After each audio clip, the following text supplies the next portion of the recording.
بسم الله الرحمن الرحیم. جاوید اختر صاحب دلته د انډیا نه تشریف وروړو د فیض احمد فیض فیسټیول چې کوم شروع دی په لاهور کې په هغې کې د شرکت لپاره هغې تشریف وروړی دی. دلته هغوی یو خبره وکړله چې هغه زمونږ د پاکستانیانو دپاره لږه شانتې باعث شرم ده او اوس هغې هغه ویډیوز چې کوم دي هغه وایرل هم دي او اکثر له په فیسبوک باندې همداسې په کمنټس کې خلک ډسکس کوي هم. موږ به پر خپل پلیټفارم باندې په خپله ژبه کې لږ ډسکس کو. هغوی وی چې د پاکستان نه اکثر له مهدي حسن یا نصرت فتح علي خان مرحوم هغوی راغلي دي، موږ هلته په سر سترګو کینولي دي، خو چېرته تاسو لته منګیشکر نه ده راغوښتی. هغه ځای کې کسانو چې کوم ناست وو خوا کې ورسره د فیض احمد فیض نسیم ناست وو، په کار خو دا وه چې هغه ولې دا جواب ورکړی وي او هغوی ورته ویلي وي چې یاره مونږ عدت نارین راغوښتی دی، کمارسان هم راغوښتی دی، الکا هم راغوښتې ده، دا ټول دلته سونونګم هم راغوښتی دی، دلته په اسلام آباد کې لایف کنسرټس کړي دي او د دې ځای نه مینه او محبت وړلی دی ځان سره او د مینې او د محبت پیغامونه یې ځان سره وړلي دي. خو دا خبره هغې ته هلته چا ونه کړله چونکې مونږ میزبان یو، هغه مهمان دی، خو مهمان مونږ له یو پیغور راکو او هغه پیغور په دې سطحه باندې و چې تاسو هغه شان محبت مونږ سره نه کوئ یا مونږ سره هغه شان اخلاص سره نه چلیږئ لکه څنګه چې مونږ په اخلاص سره چلیږو. بیا هغوی د 26/11 یو خبره هم پکې وکړله په 2008 کې په 26 نومبر باندې چې کومه واقعه د بمبئی حمله شوې په اجمل قصاب په هغې کې چې کومه هغې کې انوالو هغه خو وروستو بیا پنسیم شو، د هغه سره چې کوم نور کردارونه هغه هم بیا ونیولي شو، خو د هغې یو تذکره یې وکړله، د هغې یو ریفرنس یې ورکړلو.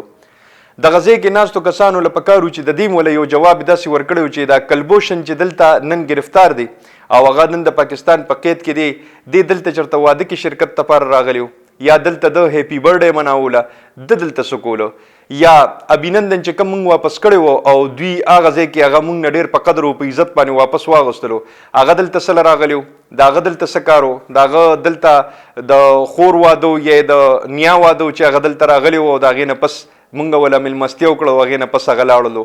دا ټولې خبرې دي چې مونږ داسې په قسط بای قسط باندې کېږدو او سټپ بای سټپ په دې باندې مونږ داسې ځو.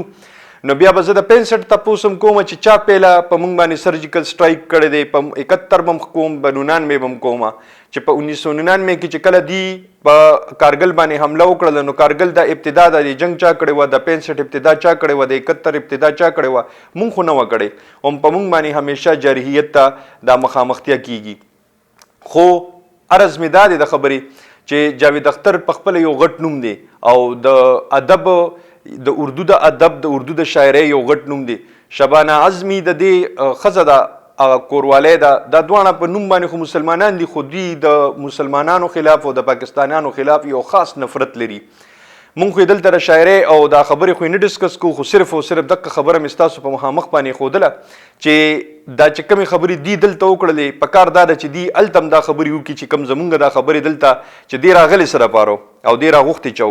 دا دلته چې دی زمونږ مهمانو دا په کوم شکل باندې و او دې ځای کې د ده ریسپیکټ شو او که نه دلته د ده بېعزتي وشوله، د دې ځای نه محبت ځان سره یوړلو او که د دې ځای نه نفرت ځان سره یوړلو یا د دا نفرت دا بیج چې کوم دی دا یې دلته خښ کړلو او روان شو لاړلو او که نه دلته د مینې او د محبت ګلدستې مونږ ته خښې کړلې او هغه لاړلو. دقې خبرو ته سوچ کول پکار دي. زمونږ دا بونډرانې ډېرې نږدې دي، مونږ ګاونډیان نشي بدلېدی، خو پکار دا ده چې داسې ډیلیګیشن چې کوم د هغې طرف راځي او که زمونږ د طرف نه هلته ځي نو پکار دا چې هغوی د مینې او د محبت پیغام ځان سره یوسي. خوشحاله او بریالي اوسئ. د لوی الله په امان.